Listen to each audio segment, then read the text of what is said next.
Welcome back to the dark. Real quick before we get into the report tonight, I want to say thank you. A lot of you have reached out saying you listen to these stories to fall asleep. And honestly, that's the highest compliment you can give a narrator. We are on the road to 1,000 subscribers right now. If you want to make sure you don't lose this channel in the morning, hit that subscribe button. Consider it your bookmark for the next sleepless night. Now, let's talk about Highway 26. You ever have that feeling that something's just off? Like you can't prove it, can't even explain it to anyone without sounding paranoid, but you know something's wrong? Yeah, that's been my life for the past 3 weeks, ever since I hit that coyote on Highway 26 outside government camp, except I'm not sure it was a coyote anymore. My name's Charles. I'm 30 years old, and up until about a month ago, I thought getting promoted to assistant manager at the Verizon store in downtown Portland was the best thing that ever happened to me. 10 months of selling phones, dealing with angry customers who don't understand their bills, and pretending to care about screen protector warranties finally paid off. The raise was decent. The title felt good. My girlfriend Sarah was proud of me, but nobody told me about the Bend rotation. See, our district covers a pretty wide area in Oregon, and the Bend location is chronically understaffed. Part of my new responsibilities as assistant manager meant covering inventory and management duties at the Bend store twice a month, 4-hour round trip, Highway 26 through Mount Hood National Forest and south on Route 97. Not a bad drive, actually. Scenic, quiet, gave me time to listen to podcasts and decompress from the usual retail chaos. That first trip was 3 weeks ago, October 17th, 2024. I left Portland at 6:30 a.m. to beat morning traffic, thermos of coffee in the cup holder. Sarah still asleep back at the apartment. It was one of those crisp fall mornings where everything smells like pine and wood smoke, and the sky starts out that deep purple-black before the sun comes up. The highway was empty. I mean completely empty. No trucks, no early commuters, nothing. Just me and the dark trees on either side of the road, my headlights cutting through patches of ground fog that rolled across the asphalt like something alive. I'd driven this route once before during my training week, but that had been mid-afternoon with plenty of traffic. This was different, quieter, the kind of quiet that makes you turn down your music just to make sure your car's still running. I was about 40 minutes outside Portland, somewhere between Zigzag and Government Camp when it happened. The coyote came out of nowhere. I didn't even see it until it was directly in my headlights, frozen in the middle of my lane. I slammed on the brakes, felt the anti-lock system pulse under my foot, but I was going 55 and there was no time. The impact wasn't as bad as I expected, or more of a thump than a crash. The animal disappeared under my hood, and I felt the sickening double bump as my front and rear tires rolled over it. Shit, shit, shit. I pulled onto the shoulder, hands shaking on the wheel, my heart doing that thing where it feels like it's trying to punch through your ribcage. I sat there for maybe 30 seconds, trying to decide what to do. Check on it, call someone, animal control. Does animal control even handle highway roadkill? I turned on my hazards and grabbed my phone, using the flashlight to walk back down the shoulder. The pavement was wet with morning dew, and my breath came out in visible puffs. I could smell pine sap and something else, something metallic and wrong. But when I got to where I'd hit it, there was nothing. No body, no blood, not even a tuft of fur or a skid mark. Just empty highway and that smell hanging in the cold air. I walked another 20 feet in both directions, checking the shoulder and the tree line. Nothing. Maybe it had limped off into the woods. Maybe I had just clipped it and it ran off on pure adrenaline. I stood there in the dark, my phone's flashlight barely making a dent in the shadows between the trees, and I got this feeling like I was being watched. You know, that primitive hindbrain thing that makes the hair on your neck stand up. That, I walked back to my car faster than I'd like to admit, got in, locked the doors, and sat there for another minute just breathing and trying to calm down. My hands were still shaking when I pulled back onto the highway. The rest of the drive was uneventful. I stopped at a gas station in government camp, used the bathroom, bought another coffee I didn't need, and tried to shake off the weirdness. By the time I got to bed at 9:15 a.m., the sun was up and everything felt normal again. Just a bad start to the day. Animals get hit on highways all the time. Maybe it wasn't as bad as I thought. Maybe it really did just run off. The Bend store is smaller than our Portland location, tucked into a strip mall between a Subway and a pet supply store. The morning shift was already there when I arrived. Kyle, the store lead, and two sales associates whose names I kept forgetting. They seemed relieved to see me. Apparently their inventory system had crashed over the weekend and nobody could figure out how to get it back online. I spent the next 3 hours in the back room, hunched over a computer, running system diagnostics and calling tech support. Standard retail hell.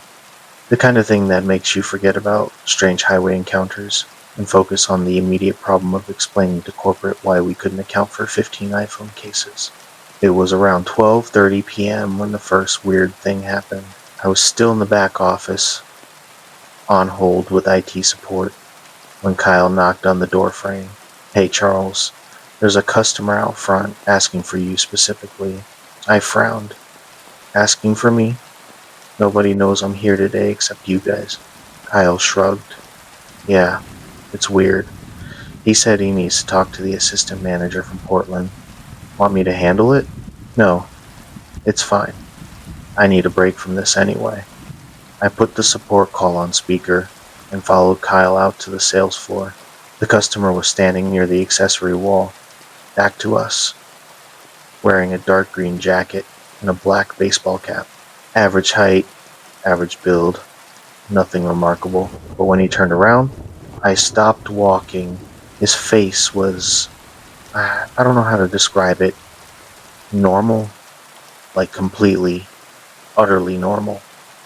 Brown eyes, clean shaven, maybe late 30s. The kind of face you'd forget 5 minutes after seeing it. But something about the way he was looking at me made my stomach drop, like he was studying me, cataloging me. "Can I help you?" I asked, forcing my customer service voice. He smiled. It was a perfectly normal smile. "You're Charles?" "Yeah, I'm the assistant manager. What can I do for you?" "I just wanted to see you up close." His voice was calm, measured, pleasant, even. "I'm sorry? You hit something on the highway this morning, around 6:50 a.m. Highway 26, about 3 miles east of government camp." My mouth went dry. I, how did you stop? Did you check to make sure it was dead?"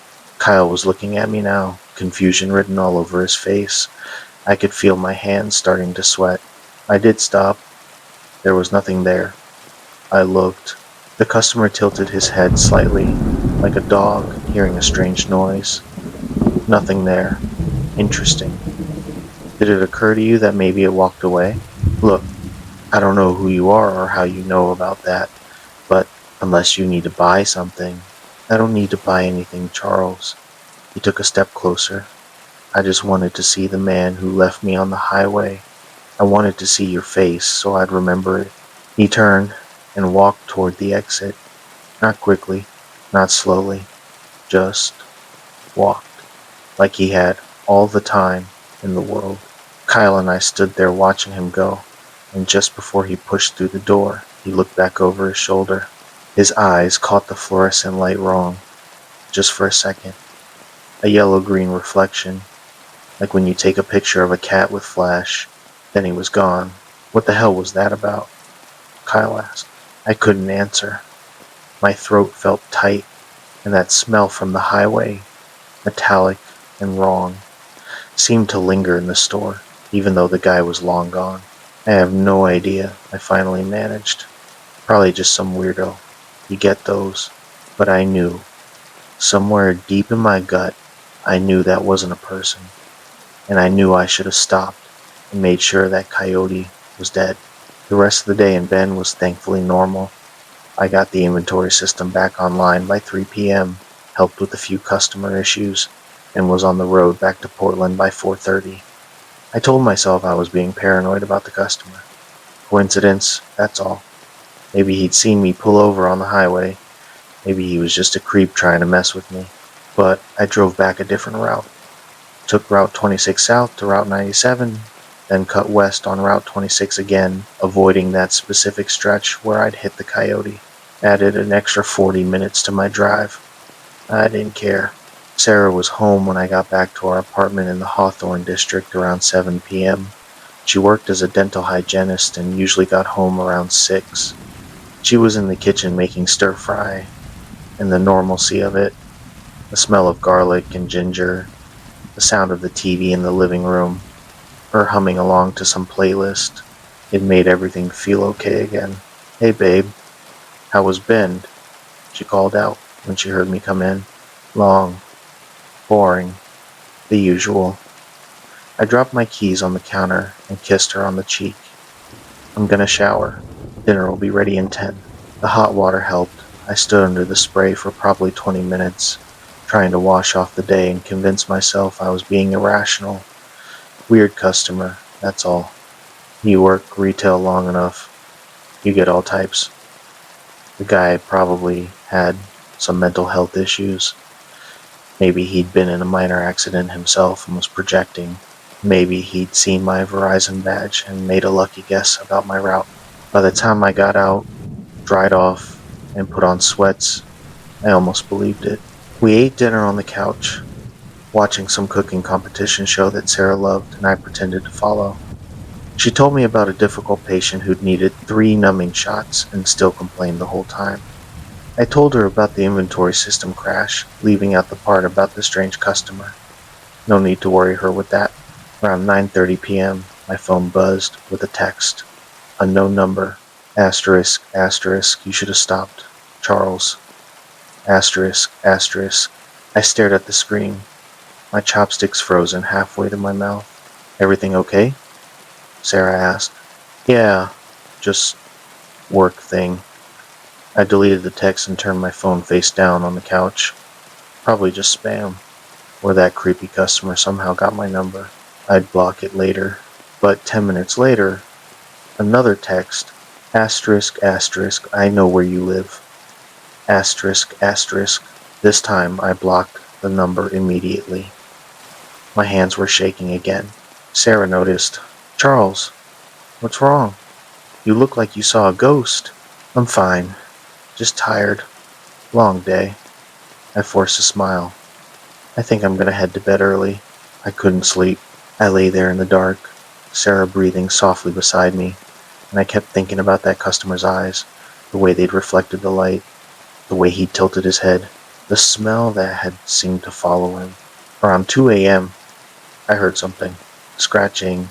It was coming from the living room, soft but persistent, like nails on wood. I lay there for 5 minutes, telling myself it was just the building settling, or a neighbor's cat, or tree branches on the window. But we lived on the 3rd floor. There were no trees near our windows. The scratching continued. Finally, I couldn't take it anymore. I got up as quietly as I could, grabbed my phone for a flashlight, and crept out of the bedroom. The apartment was dark, except for the city light coming through the curtains. Everything looked normal. Couch, TV, coffee table, Sarah's yoga mat rolled up in the corner. The scratching had stopped. I walked to the front door and checked the deadbolt. Locked. Checked the windows. Locked. Checked the sliding door to our tiny balcony. Also locked. Nothing. I was about to go back to bed when I noticed something on the balcony glass. I moved closer, using my phone's flashlight. 4 parallel scratches in the glass. Fresh. Deep enough that I could feel the grooves with my fingertip. We were 3 stories up. Nothing could have made those marks from outside unless it was a bird with diamond talons or someone with a ladder and a vendetta. And I would have heard a ladder. I stood there staring at those scratches for a long time, my breath fogging the glass. And I realized something. The scratches were exactly the width of the claw marks you'd expect from a large canine. I didn't sleep at all that night, just sat on the couch with the lights on, jumping at every creak and settling sound until the sun came up and everything felt safe again. Sarah found me there at 6:30 a.m. when she got up for work. "Did you sleep out here?" She looked concerned. "Are you feeling okay?" "Yeah, fine. Just couldn't sleep. Didn't want to keep you awake with my tossing and turning." She kissed my forehead. "You're working too hard. Maybe talk to your manager about cutting back on the bend trips?" Maybe. I couldn't tell her about the scratches. She'd think I was crazy. Hell, I was starting to think I was crazy. I went to work at the Portland store that day, Thursday, October 18th, running on no sleep and too much coffee. My manager, Patricia, noticed immediately. "You look like death warmed over, Charles. You getting sick?" "Didn't sleep well." "I'm fine." "Well, you're on the floor today. Brady called in sick, so you'll be covering his shift plus doing inventory check at close." "Great. Just what I needed. A 14-hour day on zero sleep." The morning passed in a blur of customer interactions, phone upgrades, billing questions, a woman who insisted her iPhone was possessed because Siri wouldn't stop activating randomly. The usual chaos. I was operating on autopilot, going through the motions, trying not to think about the scratches on my balcony door or the texts from last night. Around 11 a.m., things got weird again. I was in the back, checking stock, when I heard my own voice. Not like an echo or a recording, my actual voice, out on the sales floor, talking to a customer. I froze, listening, and that plan includes unlimited data, so you won't have to worry about overage charges. That was my pitch, word for word how I explained the unlimited plans. When I was in the back room, I walked out to the floor and saw Brady talking to a customer at the counter. Brady, who had called in sick, he looked up when he saw me, and for just a second, less than a heartbeat, his face was wrong. The proportions were off. Eyes a little too far apart, mouth a little too wide. Then he blinked, and he was just Brady again. 24 years old, blonde hair, perpetually tired looking.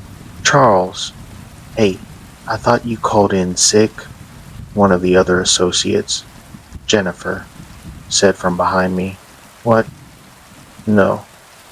Brady called in sick. Jennifer frowned. "No," Patricia said. "You texted her at 7 a.m. saying you weren't coming in, food poisoning or something." My stomach dropped. "I never sent that text. I've been here since 9. "But," Jennifer looked confused. "You've been here since 9? I saw you leave like 20 minutes ago. You said you were going to grab lunch." "Jennifer, I've been in the back room for the last 45 minutes, doing inventory." Brady was still helping the customer, but I could see him watching me in the reflection of the display case, smiling. "This isn't funny," I said, walking up to the counter. "Brady, what are you doing here? You called in sick." He turned to face me, and the customer he'd been helping stepped back, sensing the tension. "I think you have me confused with someone else, Charles." His voice was pleasant, calm, exactly like mine had sounded a minute ago. "I've been here all morning." "Bullshit. Patricia told me you called in." "Did she?" Brady tilted his head, just like that customer in Bend had done, like he was studying me. "Maybe you should go ask her. But I think you'll find she has no record of me calling in. I think you'll find that the only person who called in sick this morning was you." The customer was definitely uncomfortable now, backing toward the door. Jennifer was looking between me and Brady like she was trying to solve a math problem, and Brady just kept smiling at me with my own smile. I turned and walked straight to Patricia's office. She was on the phone but held up one finger to tell me to wait. I couldn't wait. I was about to lose my mind. As soon as she hung up, I said, "Patricia, did Brady call in sick today or not?" She looked at her computer. "Brady? No. He's been here since 9. You texted me at 7 saying you had food poisoning. Why are you here? Are you feeling better? I never sent you that text. Check your phone. I've been here since 9 a.m. I opened with Jennifer. Patricia pulled out her phone, scrolled through her messages, and showed me the screen. There it was. Sent from my number at 7:03 a.m. Asterisk, asterisk. Hey Patricia, not feeling good. Think I got food poisoning. Won't be in today. Sorry for short notice. Charles, asterisk, asterisk. That wasn't me, I said, my voice coming out barely above a whisper. I didn't send that. Charles, it came from your number, and honestly, if you're feeling sick, you shouldn't be here anyway. Why don't you head home? We can manage. I'm not sick. I didn't send that text. Someone else. I stopped. Because how do you finish that sentence? Someone else sent a text from my phone pretending to be me? Someone who isn't Brady is working our counter pretending to be Brady? Someone is scratching marks on my third-floor balcony door? I sounded insane, even to myself. Charles, seriously, go home. You look terrible. Get some rest. I'll see you tomorrow, okay? I walked back out to the floor in a daze. Brady was gone, just Jennifer and 2 customers browsing. I checked the employee log on the computer. It showed Brady had clocked in at 9:02 a.m., right on time. No record of me clocking in, but I was here. I'd been here all morning, hadn't I? I looked at Jennifer. Did I clock in this morning? She gave me the same concerned look Sarah had given me. Charles, are you okay? You weren't scheduled today. Patricia said you called in sick. I've been here. I talked to you when I came in. We talked about that customer from yesterday who wanted to return a phone she'd had for 6 months. Jennifer's face went pale. Charles, we had that conversation yesterday. Not today. Today's the first time I've seen you since. Well, since just now. I felt the floor tilt under me. Everything was wrong. Everything was backwards. I checked my phone, my texts, with Patricia, and there it was. The text I supposedly sent at 7:03 a.m. But I'd been in the shower at 7:03. I'd been getting ready for work, unless I'd imagined it, unless I was losing my mind. I left without clocking out because apparently I'd never clocked in. I drove home on autopilot, my hands numb on the wheel, and when I got back to the apartment, I went straight to the balcony door. The scratches were still there, deep grooves in the glass. 4 parallel lines. Those were real. I hadn't imagined those. I pulled out my phone and took pictures of them. Proof. Evidence that something was happening. That I wasn't crazy. Then I sat on the couch and tried to think. Really think about what was happening. The coyote on the highway. The customer in Bend who knew about it. The texts from unknown numbers. The scratches on the balcony. Brady showing up when he'd supposedly called in sick. The confusion about whether I'd been at work. Something was messing with me. Something that could send texts from my number. Something that could make people think I was somewhere I wasn't. Something that could climb 3 stories and scratch glass. Something that wanted me to know it could do these things. I spent the next 4 hours researching coyotes on Highway 26, animal behavior after being hit by cars, everything I could find. But what I kept coming back to, what I couldn't stop reading about, were the stories. Native American legends from the Pacific Northwest, skinwalkers, shapeshifters, witches who could take animal form. Most of the stories were from the Southwest, Navajo territory, but there were similar legends up here too. Different names, same basic concept. Creatures that could mimic human voices, that could appear as other people, that held grudges, that sought revenge. I was reading about how skinwalkers were said to target people who had wronged them, who had insulted them or harmed them in some way. When Sarah came home, "Hey, I thought you were sick." She set her bag down and came over to the couch. "Patricia called me around lunch to check on you. Said you showed up at work even though you'd called in sick and you seemed really out of it." "I didn't call in sick. I went to work. Someone sent a text from my phone, but it wasn't me. Sarah sat down next to me, her hand on my forehead. You don't feel warm. Are you sure you're okay? You seem, I don't know, stressed. Is something going on? I almost told her everything. The coyote, the customer, the scratches, all of it. But when I opened my mouth, I realized how it would sound. She'd think I was having some kind of breakdown. Maybe I was. I'm fine. Just tired. Work's been stressful with the new position. She didn't look convinced, but she let it go. Okay. Well, I'm making pasta tonight. Your favorite. And we're watching something light and stupid. And you're going to relax. Deal. Deal. But I couldn't relax. All through dinner, I kept seeing movement in my peripheral vision. Shadows that weren't quite right. And twice, I could have sworn I heard scratching again. Soft, persistent, but when I checked, there was nothing. Sarah fell asleep around 10 p.m., curled up against me on the couch, some comedy special playing on the TV. I carefully extracted myself and went to the kitchen for water. That's when I saw it. On the counter, next to my keys, was a small pile of fur.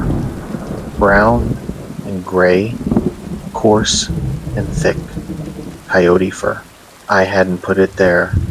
Sarah wouldn't have. It definitely hadn't been there an hour ago when I grabbed plates. I stared at it for a long time, my hands braced on the counter, trying to keep my breathing steady. Then I grabbed a paper towel, scooped up the fur, and threw it in the trash. I washed my hands 3 times, scrubbing hard enough to turn my skin red. When I turned around, Sarah was standing in the kitchen doorway. What are you doing? She looked half asleep, confused. Nothing. Just cleaning up, but she was looking past me at the counter. Charles, why is there fur on the counter again? Again, I turned. The pile of fur was back, exactly where it had been before. Exactly the same size. I just threw that away, I whispered. Sarah walked past me, picked up the fur without hesitation, and threw it in the trash. It's probably from that stray cat that hangs around the dumpsters. Maybe it got in somehow. I'll check the windows. But I knew it wasn't cat fur, and it hadn't gotten in through a window. It had been left there as a message. That night, I didn't even pretend to sleep. I sat in the living room with every light on, watching the balcony door, watching the shadows, jumping at every sound. Around 3 a.m., my phone buzzed with another text from an unknown number. Asterisk, asterisk, you're starting to understand, aren't you, Charles? You left me on that highway, left me broken and bleeding, didn't even check, didn't even care. So, now I'm gonna take everything from you. Your job, your girlfriend, your mind, your life, one piece at a time, and you'll never be able to prove it's happening, because who would believe you? Asterisk, asterisk. I stared at that text until my eyes burned. Then I typed back, asterisk, asterisk. What do you want? Asterisk, asterisk. The response came immediately. Asterisk, asterisk. I want you to suffer the way I suffered. Alone, helpless, forgotten. Asterisk, asterisk. Asterisk, asterisk, I'm sorry. I didn't know. Tell me how to fix this. Asterisk, asterisk. 3 dots appeared, indicating someone was typing. They stayed there for almost a full minute. Then, asterisk, asterisk. You can't fix it, Charles. It's already started. But I'll give you one piece of advice. Don't trust anyone. Not your coworkers, not your friends, not even your girlfriend. Because you won't know when I'm wearing their face. You won't know until it's too late. Asterisk, asterisk. The dots appeared again. Asterisk, asterisk. Oh, and Charles, I'm already inside your apartment. Asterisk, asterisk. I jumped off the couch, my heart slamming against my ribs. The apartment was silent except for Sarah's soft breathing from the bedroom. I checked the front door. Locked. The windows. Locked. The balcony door. Locked. But then I smelled it. That metallic, wrong smell from the highway. Faint but unmistakable. It was coming from the bedroom. I grabbed a kitchen knife, the biggest one we had, and slowly walked toward the bedroom door. My hands were shaking so badly I almost dropped it twice. The smell was getting stronger. The bedroom was dark. Sarah was a lump under the covers, exactly where I'd left her. Nothing seemed wrong. But that smell. I turned on the light. Sarah didn't move, didn't react to the sudden brightness. That wasn't like her. She usually woke up at the slightest sound or light. Sarah? My voice came out hoarse.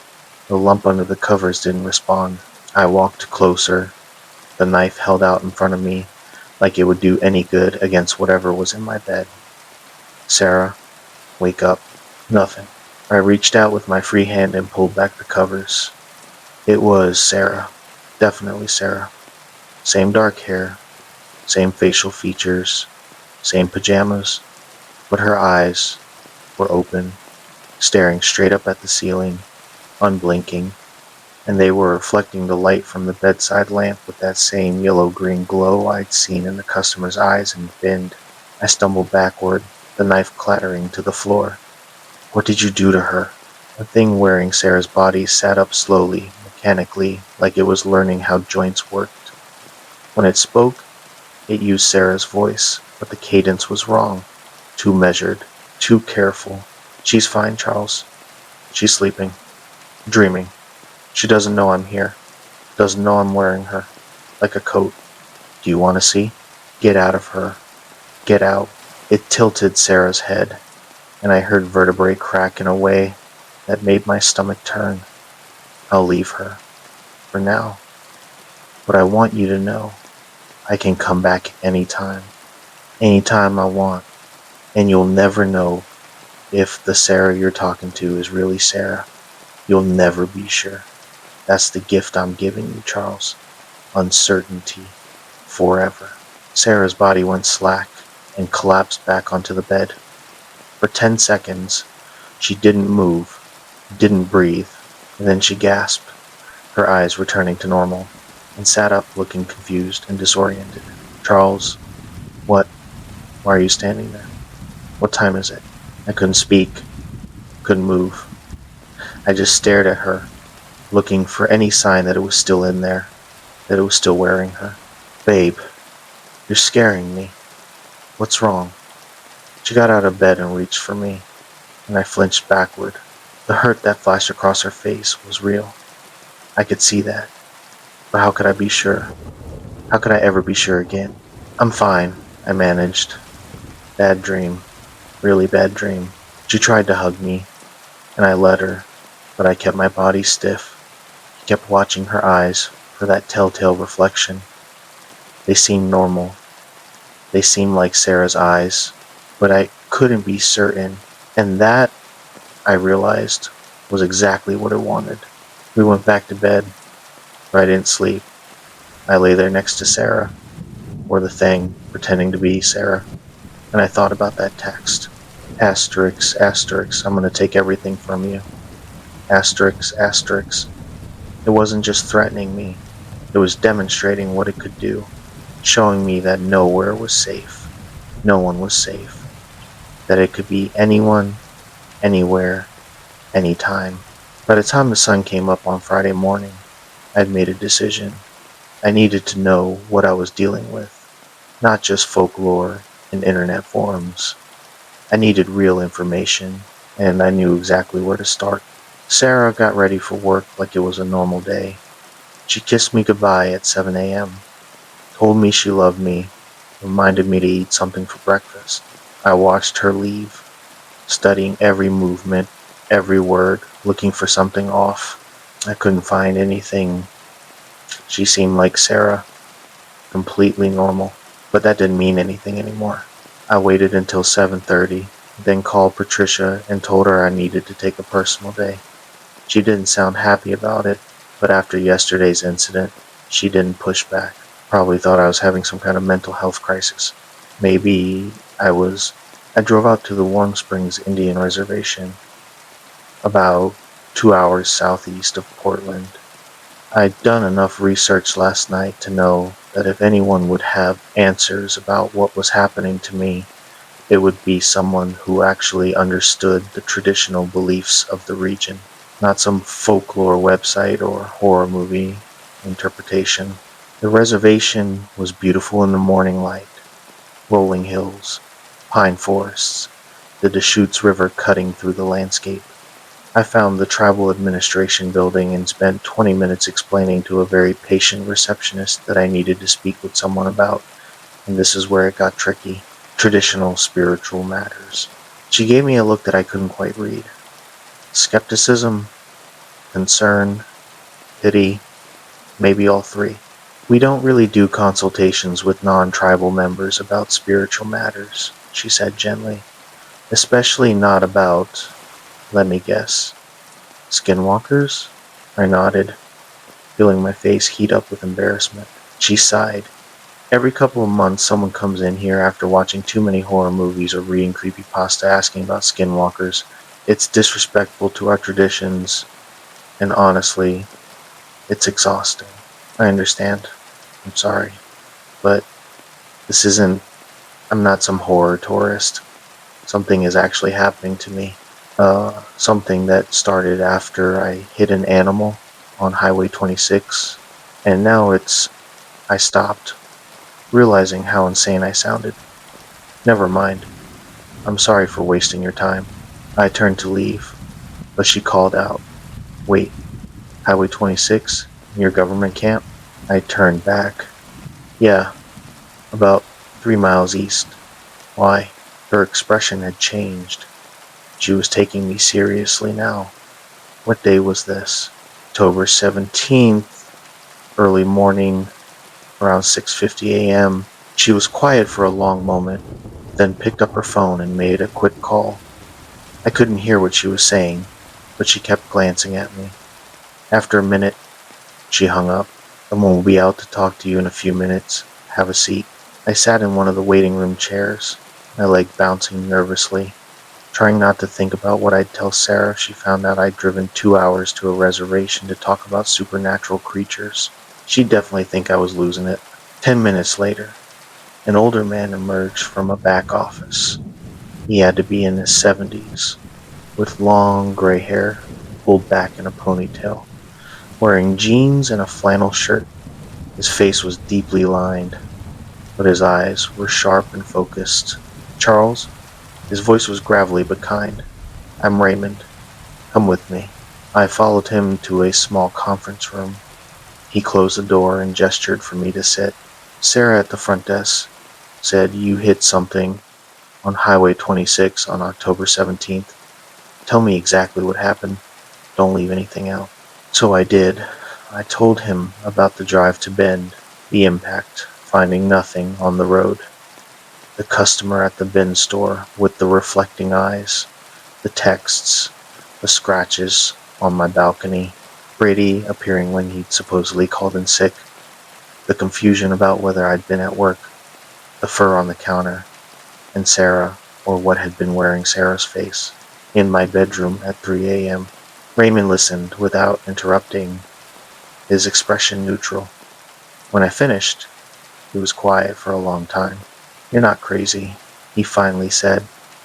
"And you're not the first person to come here with a story like this, but you might be the first one to come here this early. Most people wait until it's too late." "Too late for what?" "Too late to do anything about it. Too late to stop what's been set in motion." He leaned back in his chair. "What you're dealing with isn't exactly what the internet calls a skinwalker. That's Navajo tradition, and while there are similarities, what we have here in the Northwest is different. Older, maybe, less structured." "What is it then?" "We call them Yetlahuia, spirit walkers, people who died violently or unjustly, who were given a choice at the moment of death: move on to the next world or stay here and seek balance. Balance, not revenge. Sometimes balance looks like revenge, especially when someone dies alone and afraid. Raymond folded his hands on the table. 5 years ago, one of our tribal members was killed on that same stretch of highway. Hit and run. The driver never stopped, never came forward. Thomas Whitehorse was his name. He was walking to a sacred site to perform a personal ceremony when it happened. My stomach dropped. Thomas Whitehorse. You've heard the name. I looked him up last night. I found the news article. The man who approached me at the Ben's store. He looked exactly like the photo in the obituary. Raymond nodded slowly. Then you understand what you're dealing with.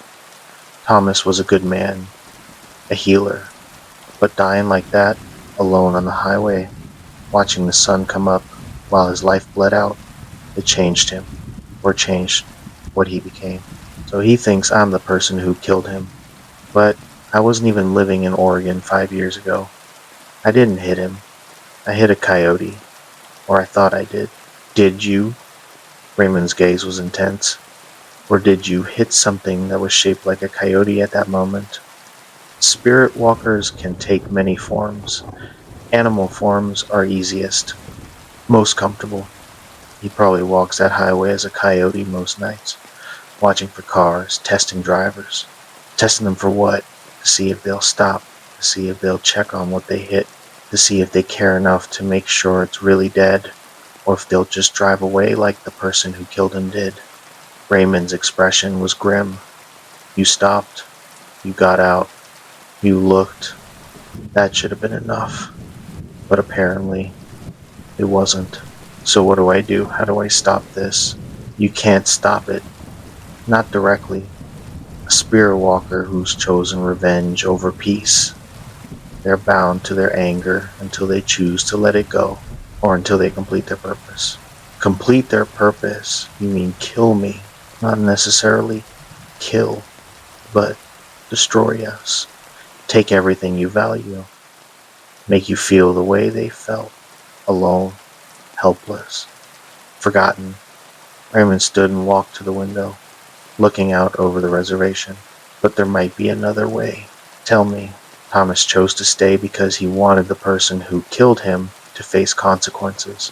But you're not that person.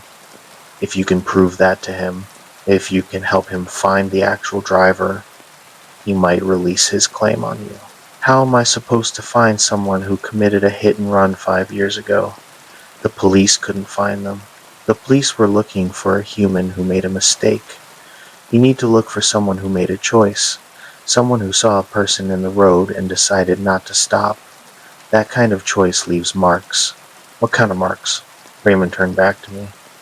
5 years ago, someone drove away from that scene knowing they'd just killed a man. You think that person has been sleeping well since then? You think they haven't been looking over their shoulder, waiting for consequences? That kind of guilt, it shows in behavior, in patterns, in the small choices people make. That could be anyone. How would I even know where to start? Start with the vehicle. Thomas was hit hard enough to die from his injuries, which means significant damage to the car. Someone had to get that fixed. Probably not locally. They'd drive somewhere far enough away that no one would connect it to the incident. Body shops. You want me to check body shops? I want you to check insurance claims. Someone filed a claim for front-end damage in mid to late October of 2019 within, say, a 200-mile radius of that highway. Find that claim, you find your driver. I don't have access to insurance records. I work at a Verizon store. Raymond smiled slightly. And I guess you better get creative, because every day that passes, Thomas gets stronger and you get weaker. The longer a spirit walker focuses on the target, the more power they have over that person's reality. Eventually, you won't be able to tell what's real and what's not. Your girlfriend will leave you because you become paranoid and unstable. Your job will fire you because you can't function. And Thomas will have his revenge without ever touching you. I felt cold. How long do I have? Based on what you've told me, A week, maybe 2. The fur appearing and reappearing. That's a bad sign. It means he's already manipulating physical reality around you. It'll get worse. And if I can't find the real driver in time, Raymond's expression was sympathetic but firm, then you'll spend the rest of your life never knowing what's real, never trusting anyone, never feeling safe. Is that the kind of life you want? I stood up, my legs shaky. Thank you for talking to me, for taking me seriously. One more thing. Raymond pulled something from his pocket. A small leather pouch on a cord. Wear this. It's white sage and cedar. It won't stop him, but it might slow him down. Give you some breathing room. And Charles, whatever you do, don't let him isolate you completely. Stay around people you trust. Stay in public places when you can. Isolation is how he wins. I took the pouch and put it around my neck, tucking it under my shirt. It smelled strong, earthy, and clean. Thank you. Don't thank me yet. Thank me when this is over. I drove back to Portland with my mind racing. Insurance claims, body shop repairs. October 2019. It was something, a thread to pull, more than I'd had this morning. But how was I supposed to access insurance records? I couldn't just call up insurance companies and ask for information about claims from 5 years ago. They'd laugh me off the phone. I needed someone with access, someone in the industry. Then it hit me. Sarah's coworker, Michelle. She'd mentioned once that her husband worked for an insurance company, something in claims processing. It was a long shot, but it was the only shot I had. I called Sarah from the car. Hey babe, quick question. Your coworker, Michelle, her husband, works in insurance, right? Yeah, why? What company? Pacific Northwest Insurance, I think. Why are you asking? Just curious. Work stuff. Thanks. Charles, are you okay? You sound weird. I'm fine. Just taking care of some things. I'll see you tonight. Okay? Okay. Love you. Love you too. I hung up and immediately Googled Pacific Northwest Insurance. They were based in Portland, mid-sized regional company, which meant they probably handled a lot of claims in the area, including the Highway 26 corridor. Now I just needed to figure out how to get Michelle's husband to pull records from 5 years ago without telling him why I needed them. I spent the rest of the afternoon at a coffee shop with my laptop, trying to come up with a plausible story. By 5 p.m., I decided on a half-truth. I'd tell him I was trying to track down information about my uncle who'd been in an accident around that time and had lost contact with the family. Could he check if there were any claims filed by someone matching the description? It was weak, but it was all I had. I called Sarah again and asked if she could get Michelle's husband's number for me. She sounded suspicious, but agreed. 20 minutes later, I had the number. His name was Trevor. He sounded young on the phone, friendly. I gave him my story about the lost uncle, embellishing details about a family estrangement and trying to reconnect. I could hear him typing as I talked. So you're looking for claims filed around October 2019 on Highway 26? Yeah, specifically front-end collision damage, probably filed as hitting a deer or an animal. More typing. Okay, let me see what I can pull up. This is kind of irregular, but I guess if it's family. Hold on. I waited, my heart pounding, listening to keyboard clicks. Alright, I've got about 12 claims in that time frame for that area. Most are deer strikes, a couple of other animals. You said front end damage? Yeah, significant damage. Like, enough to require serious repairs. Okay, that narrows it down to 4. 2 were locals who filed with State Farm. 1 was someone from California passing through, filed with Geico, and 1 was, what? 1 was filed with us, actually, October 21st, 2019, front-end damage. described as hitting an elk. But the weird thing is, the claim was filed, but then withdrawn 2 days later. Said they'd handle repairs privately. Who filed it? I can't give you a name without proper authorization, man. I'm already pushing it by looking this up. Please, it's important. I need to know. Trevor was quiet for a long moment. Look, I could lose my job for this, but if this really is your uncle and he's been out of touch, I guess it's the right thing to do. The policyholder was a Janet Morrison, address in Bend. Janet Morrison. Bend. Do you have a phone number? I can't give that out. But the address is. He rattled off an address. On the east side of Bend. That's all I can do, man. Good luck finding your uncle. Thank you. Seriously. You have no idea how much this helps. I hung up and immediately pulled up the address on my phone. A house in a residential neighborhood. Google Street View showed a modest ranch-style home with a 2-car garage and a well-maintained yard. Janet Morrison had hit something on Highway 26 on October 21st, 2019, 4 days after Thomas Whitehorse was killed. She'd filed a claim for front-end damage, claiming she hit an elk. Then she'd withdrawn the claim and paid for repairs herself. Why would someone withdraw an insurance claim unless they didn't want anyone looking too closely at the damage? I had my driver. The sun was setting as I drove toward Bend for the second time in 2 days. I texted Sarah that I had to handle something for work and would be home late. She responded with a concerned emoji but didn't push. I reached Bend around 8 p.m. and drove slowly past Janet Morrison's house. Lights were on inside. A silver SUV sat in the driveway. Newer model. Probably not the vehicle from 5 years ago. I parked down the street and sat there for 20 minutes, trying to work up the courage to knock on her door.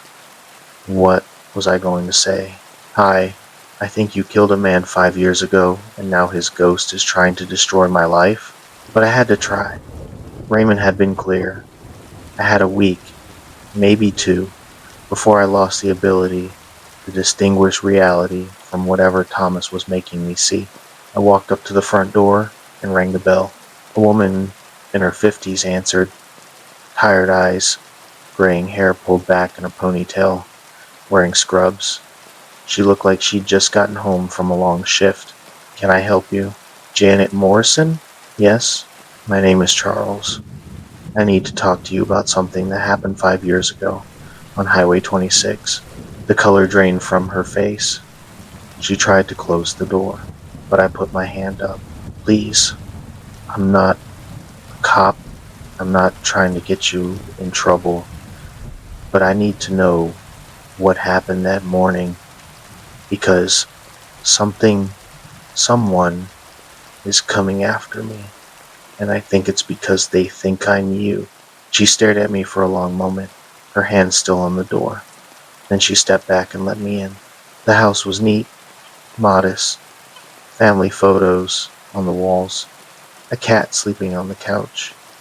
Janet sat down heavily in an armchair and gestured for me to sit on the couch. I knew this would catch up with me eventually, she said quietly. I've been waiting 5 years for someone to knock on my door. For the police, for his family, for anyone. Tell me what happened. She took a shaky breath. I was driving to work. I'm a nurse. I worked 12-hour shifts at the hospital in Bend. It was early, still dark. I was tired. I had worked a double the day before and barely slept. I shouldn't have been driving. You hit Thomas Whitehorse. She nodded, tears streaming down her face. I didn't see him until the last second. He was on the shoulder, but he must have stepped into the lane. Or maybe I drifted. I don't know. I felt the impact. I knew I'd hit something big. I pulled over and got out, and I saw. She covered her face with her hands.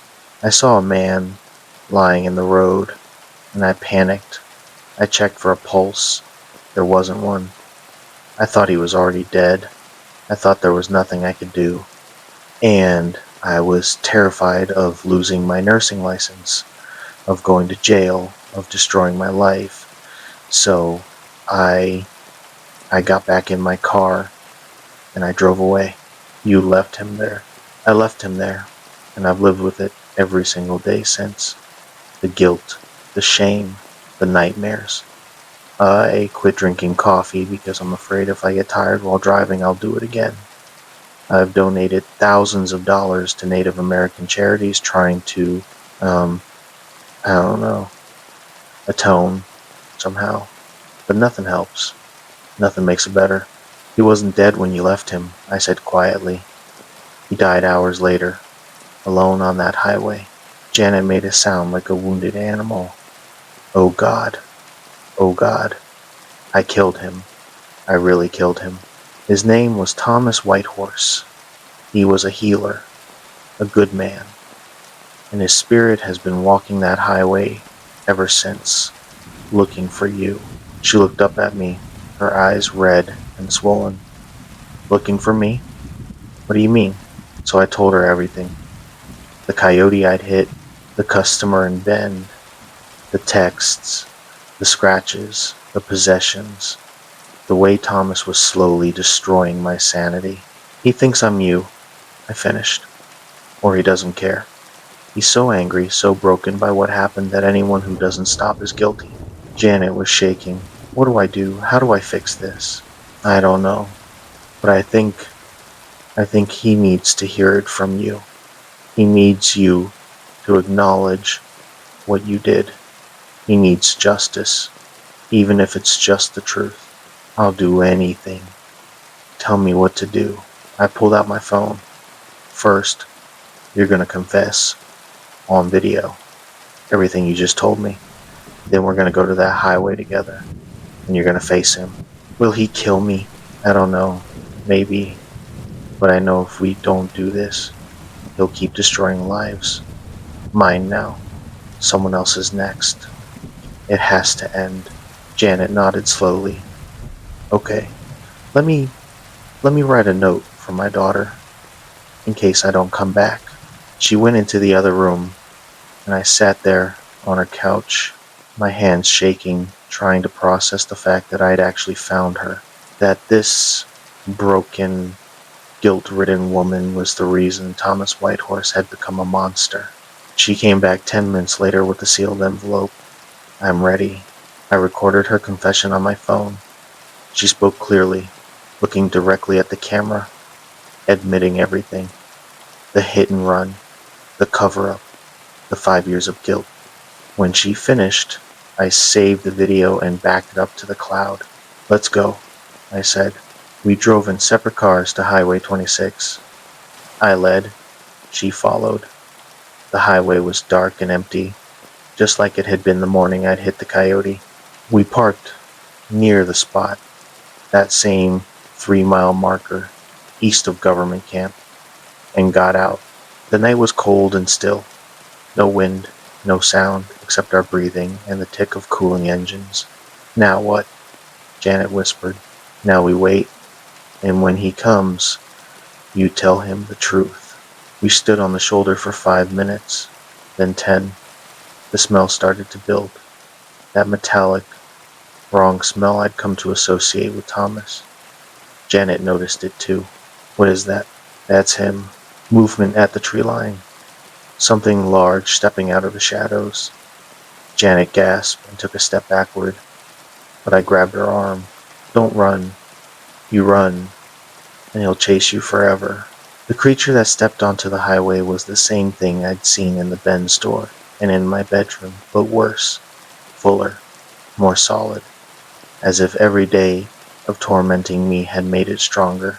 It was easily 7 feet tall now, covered in dark fur, with a canine head and those glowing yellow-green eyes. It moved on 2 legs, but with an animal's grace, and when it opened its mouth, I could see rows of teeth that were neither human nor wolf. It looked at me first, and its gaze shifted to Janet.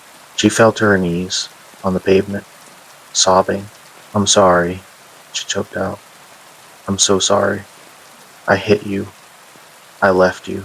I drove away and I left you to die alone, and I'm sorry, I'm so sorry. I've been sorry every day for 5 years. The creature moved closer, circling us. When it spoke, Its voice was that same mix of human speech and animal sounds. You left me. I know. I was scared. I was tired. I made a terrible choice, and I've regretted it every moment since.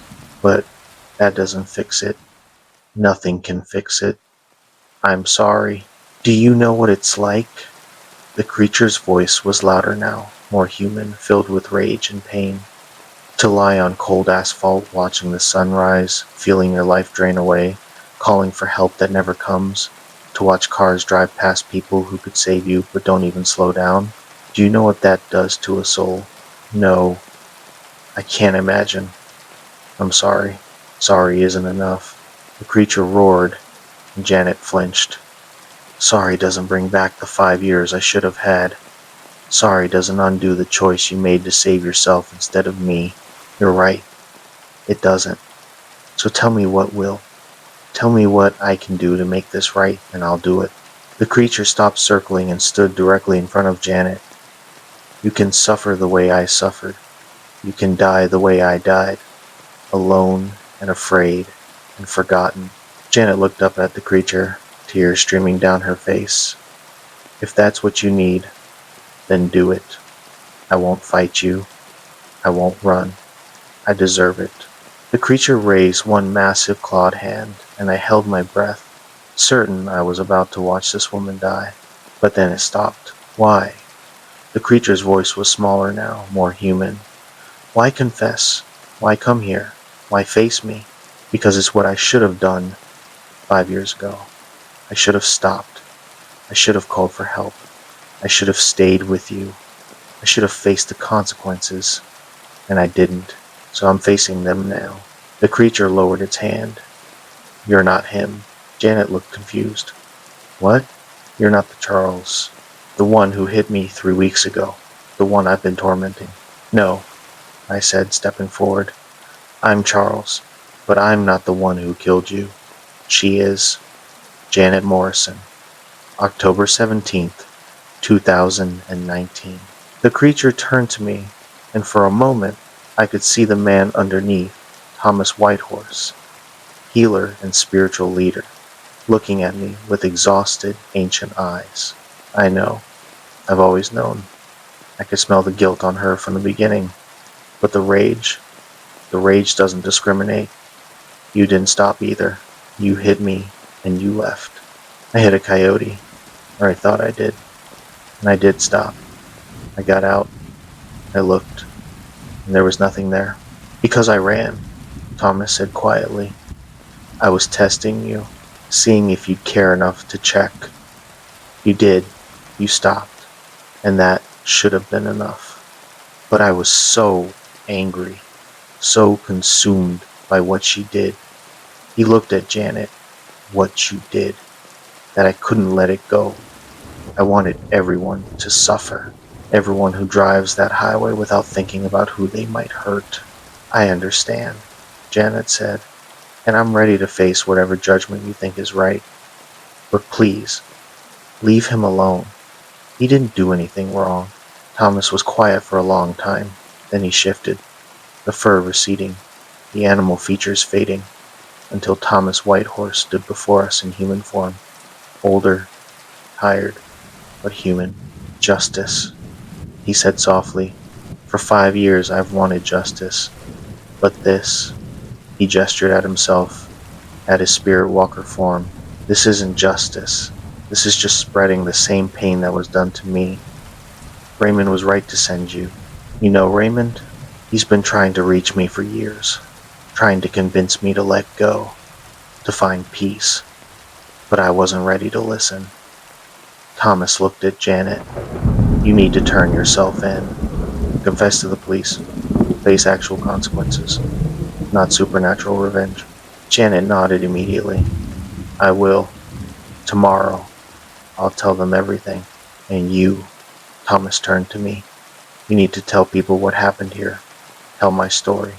Make sure people know what a hit and run really does. Not just to the victim, but to everyone connected to them. I will, I promise.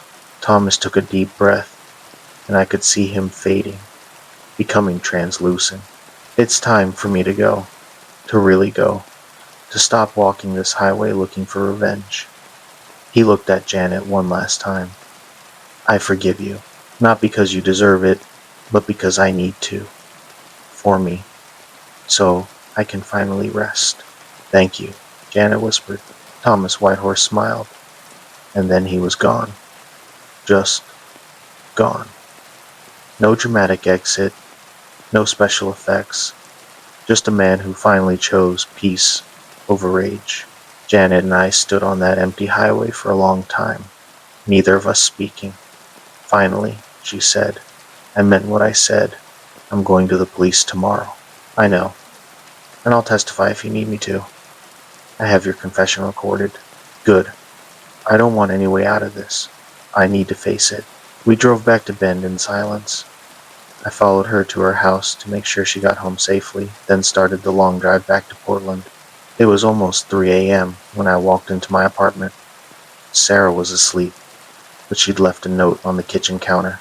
Asterisk, I don't know what's going on with you, but I'm worried.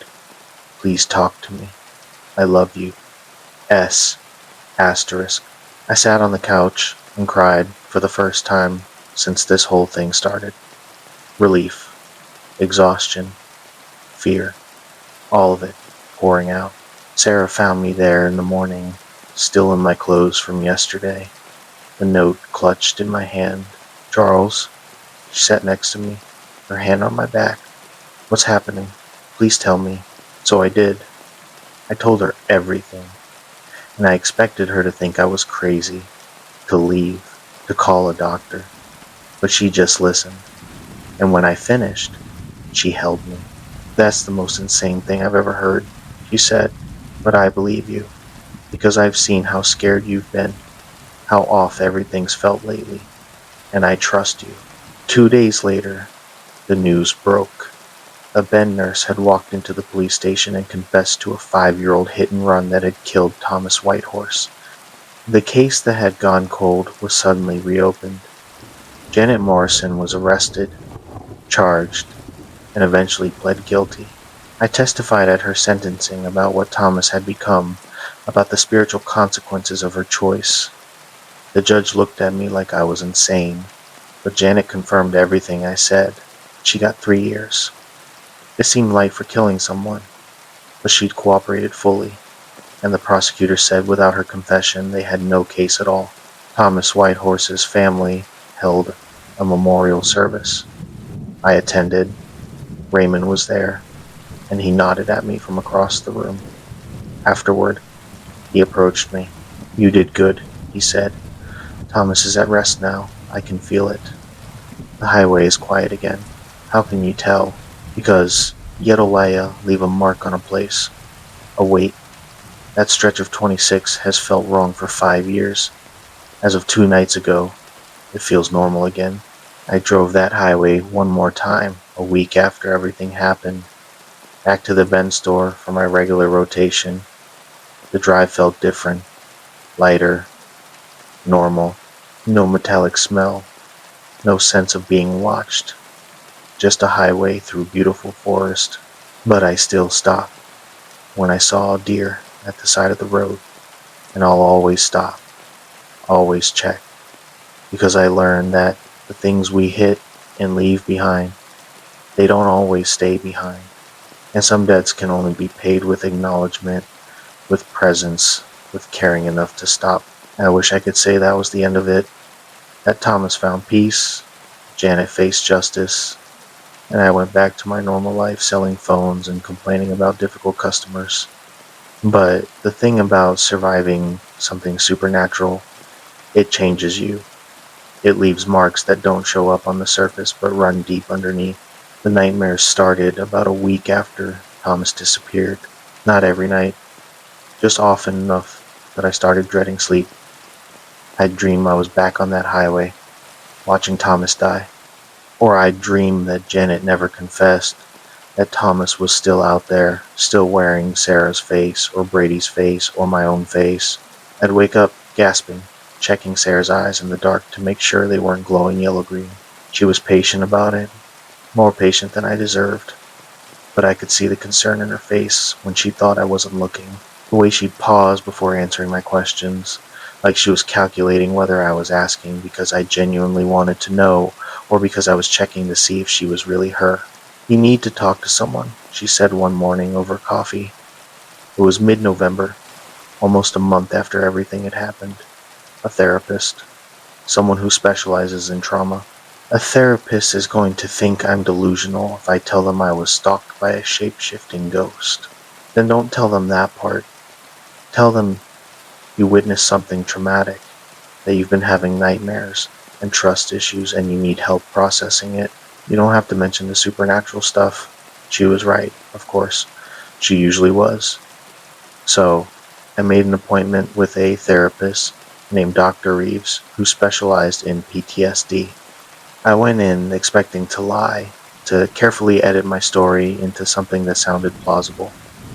But when I sat down in her office and she asked me what brought me in, I found myself telling her everything, every detail. The coyote, the customer, the texts, the scratches, Janet Morrison, Thomas Whitehorse, all of it. I expected her to reach for her prescription pad or her phone to call for a psych evaluation, but she just listened. And when I finished, she said something I didn't expect. "That must have been terrifying. You believe me? I believe that you experienced something that felt very real to you, whether it was literally supernatural or a manifestation of extreme stress combined with coincidental events. Does it matter? The trauma is real, the fear is real, and that's what we need to address." Over the next few months, I saw Dr. Reeves twice a week. We worked through the nightmares, the hypervigilance, the constant need to verify that people were who they said they were. Slowly, gradually, I started to feel like myself again. But some things never fully went back to normal. I couldn't drive Highway 26 anymore without intense anxiety. Patricia eventually agreed to let me do my bend rotations via remote inventory management instead of in-person visits. The technology had been there all along. They just hadn't wanted to use it. But after I explained I'd been in a serious incident on that highway and had developed a phobia of the route, she accommodated me. I never told her what kind of incident. Work got better too. Patricia pulled me aside in early December and apologized for doubting me during those few days when everything was falling apart.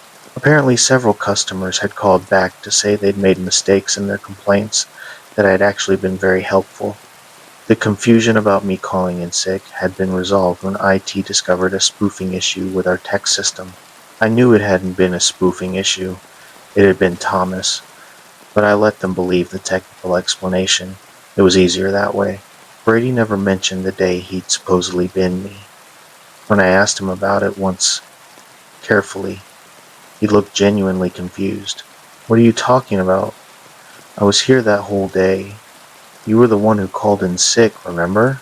So, either Thomas had erased his memory of being possessed, or Brady had never been aware of it happening. Either way, I let it drop. The scratches on my balcony door were harder to explain. Sarah had noticed them eventually and wanted to call building maintenance. I told her I thought a bird had hit the glass. She didn't look convinced, but she didn't push it. We put up curtains that covered the door completely. I couldn't see out, but more importantly, nothing could see in. Raymond called me in January. I'd given him my number after the memorial service, and we texted a few times, but this was the first actual call. "How are you doing, Charles?" "Better. Seeing a therapist, sleeping a little more. How about you?" "I'm calling because something happened that I thought you should know about. Thomas's family. They want to create a memorial at the site where he died. A small marker, some information about what happened. They want to include a warning for drivers, and they'd like you to help write it." "Me? Why me?" "Because you're the one who stopped. You're the one who cared enough to find answers. They think that message about stopping, about checking, about not leaving things unfinished on the highway needs to come from someone who learned it the hard way." I met with Thomas's sister, Rachel, at a coffee shop in Portland. She was in her 40s, kind-faced, with her brother's eyes.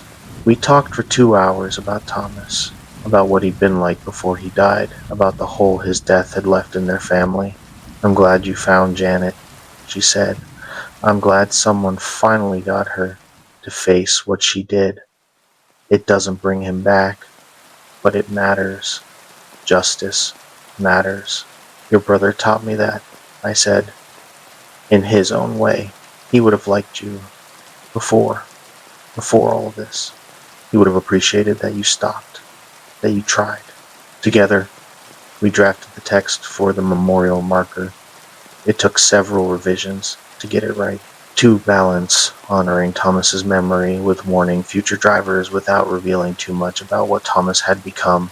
The final text read, asterisk, asterisk, in memory of Thomas Whitehorse, asterisk, asterisk, asterisk, asterisk 1976 to 2019, asterisk, asterisk, asterisk, asterisk, traditional healer, spiritual leader, beloved brother and uncle, asterisk, asterisk, asterisk, asterisk. Thomas was killed at this location by a hit-and-run driver who left him to die alone. If you strike something on this highway, please stop. Check to see if help is needed. Call authorities. Don't leave living things to suffer alone. The choices we make in moments of fear define who we are. Choose to be someone who stops. Asterisk. Asterisk. The marker was installed in March, set back from the highway on the shoulder, with a small pull-out area where people could stop safely. Rachel invited me to the dedication ceremony. Sarah came with me. It was a cold, bright day. Thomas's family was there, along with Raymond and several other tribal members. A priest performed a blessing, and Rachel said a few words about her brother. Then she asked me to speak. I wasn't prepared. I hadn't written anything, but I stood there in front of these people who'd lost someone they loved, and I told them the truth. I never met Thomas Whitehorse when he was alive, but I met what his death created. I met his pain, his anger, his need for justice, and even in that form, even as something that terrified me and nearly destroyed my life, I could see the man he'd been, someone who cared about balance and consequences, someone who believed actions mattered. I took a breath, looking at the marker with Thomas's name on it. He taught me that we're all connected by the choices we make on roads like this, that leaving someone behind, whether it's a person or an animal or something we don't understand, it creates debt. And that debt doesn't disappear just because we drive away. It stays, it waits, and eventually it comes due. Rachel hugged me after the ceremony, crying softly.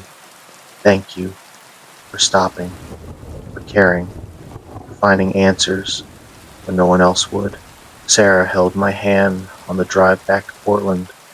We didn't talk much, but it was a comfortable silence. She'd seen me at my worst during those weeks with Thomas. She'd watched me doubt everything, trust nothing, spiral into paranoia and fear.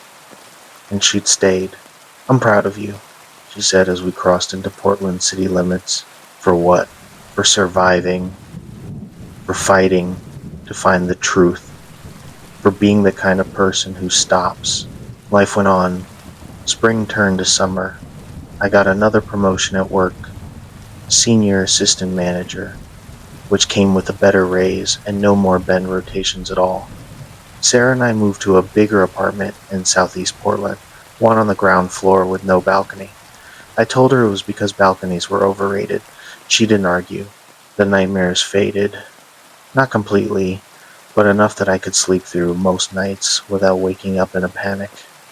Dr. Reeves helped me develop coping strategies for when the anxiety spiked, grounding techniques, breathing exercises, ways to verify reality without falling into compulsive checking behaviors.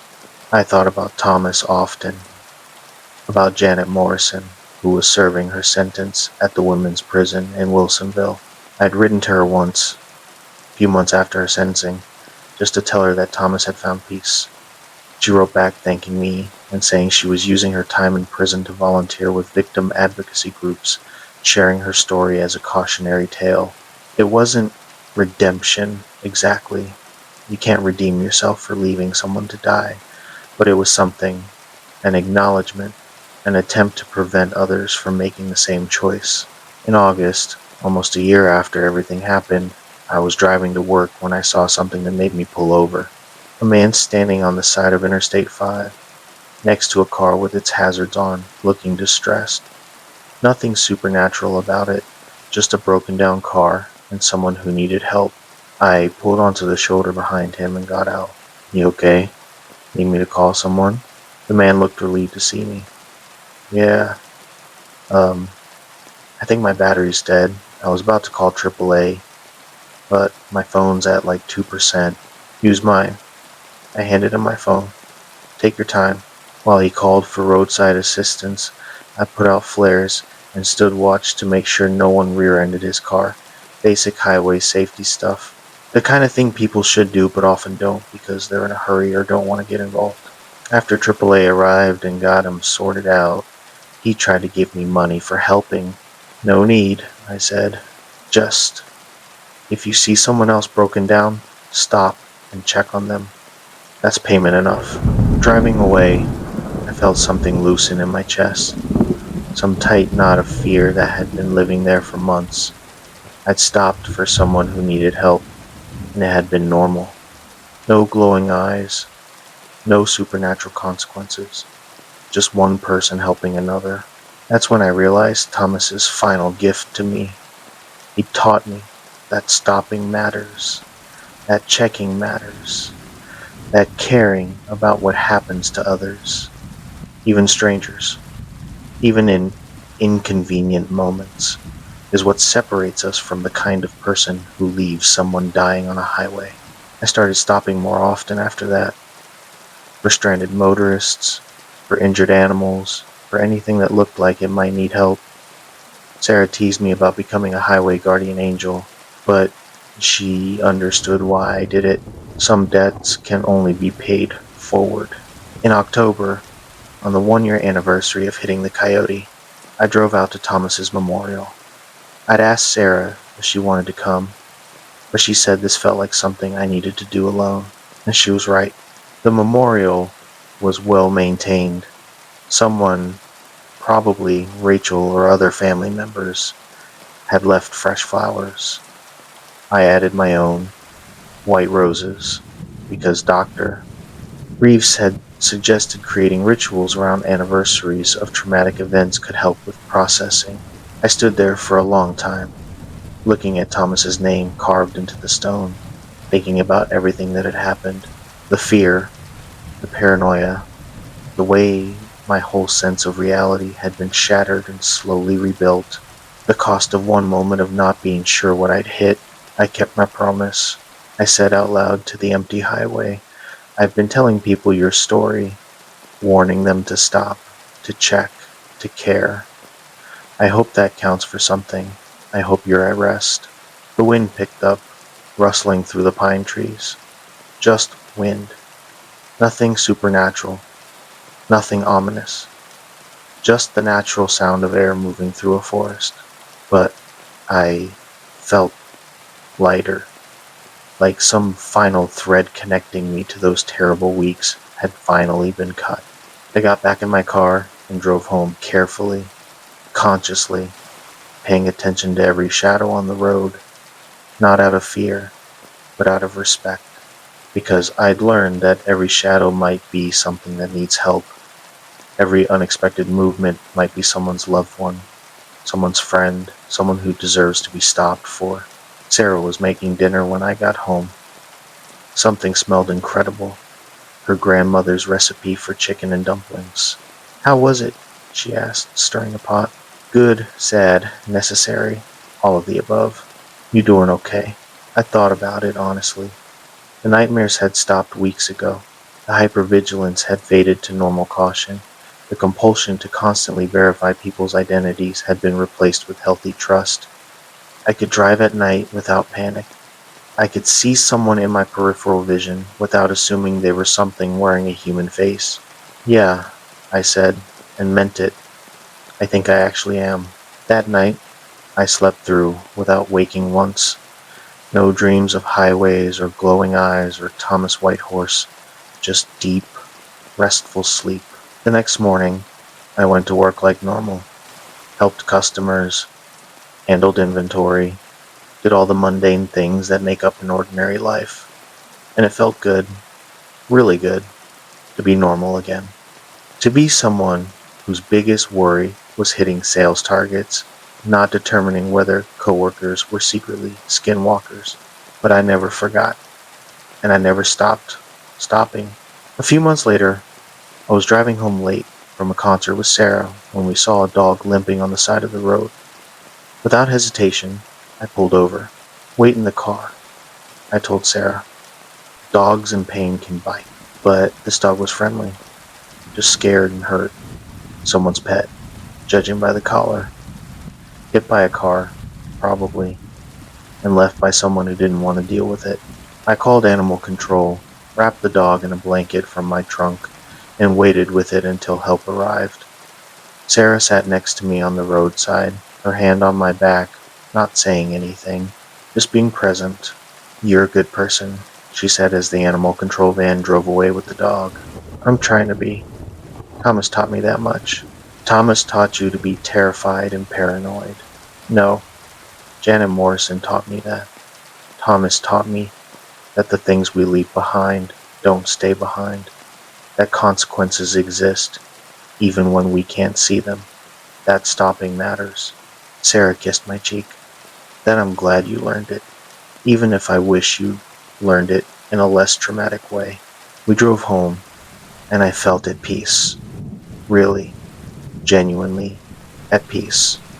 The kind of peace that comes from knowing you've faced something terrible and survived it, that you've taken the worst experience of your life and extracted meaning from it.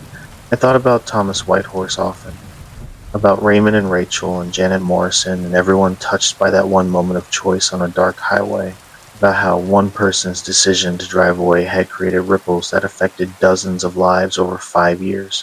And I made my own choice. Be someone who stops, who checks, who cares. Because here's what I learned from being stalked by a skinwalker. The real monsters aren't the supernatural creatures that haunt lonely highways.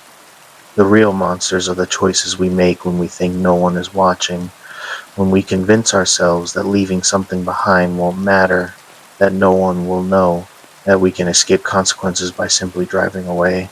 But someone always knows, even if it's just the person or the spirit left bleeding on the asphalt. Thomas Whitehorse died alone on Highway 26 on October 17th, 2019.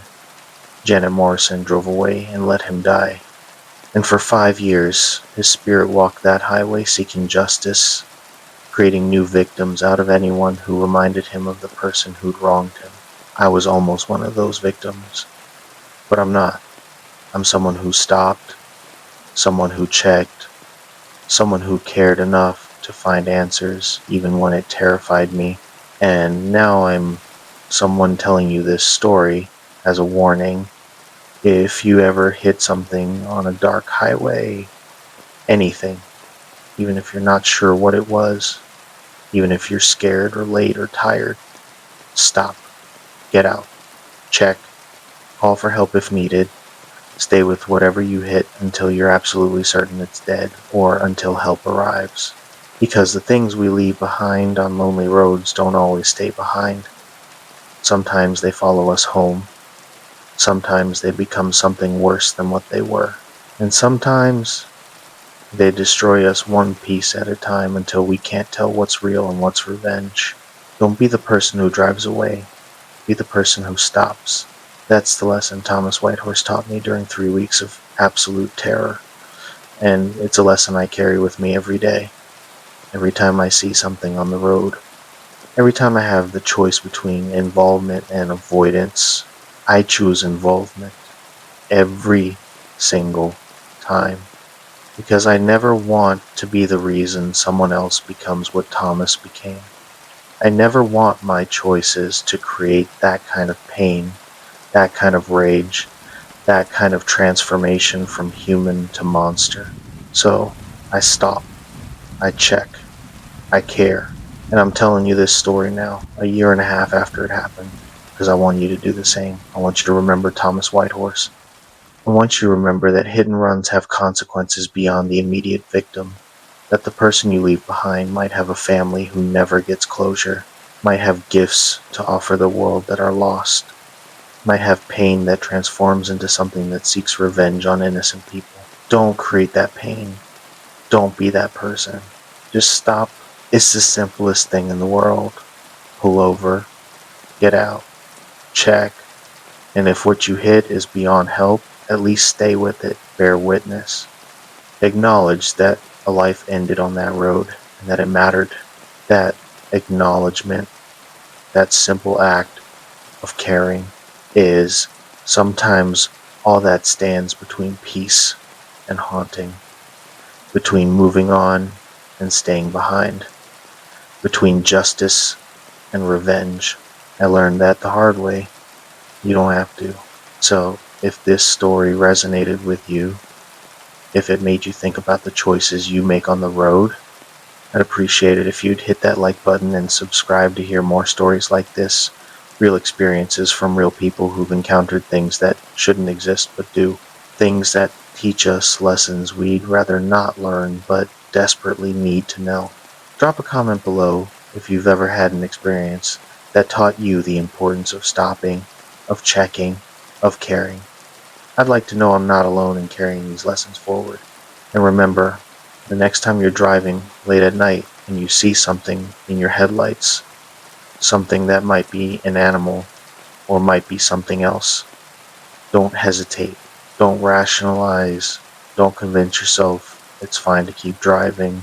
Stop, check, care, because the alternative, the thing that waits for people who drive away without looking back, is worse than you can imagine.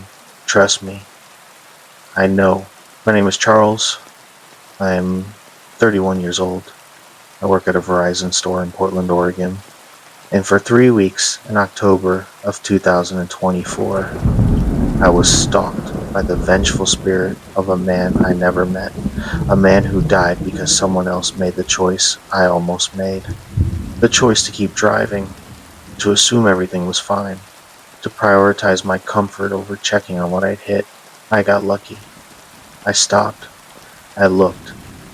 And even though what I'd hit wasn't what I thought it was, even though it was a test and not an actual animal, that choice to stop saved my life. Make that same choice every time, no matter what. Because sometimes the things we hit on lonely highways are exactly what they appear to be, and sometimes they're tests. And sometimes they're already angry spirits looking for any excuse to make us pay for someone else's sins. You won't know which until it's too late. So just stop. Always stop. And if you take nothing else from my story, if you forget every other detail, remember this. Thomas Whitehorse deserved better than what he got. He deserved to be stopped for, to be helped, to be acknowledged as a human being whose life had value. Janet Morrison didn't give him that, but you can give it to whoever you encounter next. You can be better than she was. You can be the kind of person who stops. That's the revenge of the Skinwalker. Not the supernatural stalking or the reality manipulation or the terror. The real revenge is teaching people like me, people who almost made the same mistake Janet did, to be better, to do better, to stop every single time. It's a lesson learned in fear, paid for in nightmares, and carried forward in choice. I'm choosing to stop every time. Will you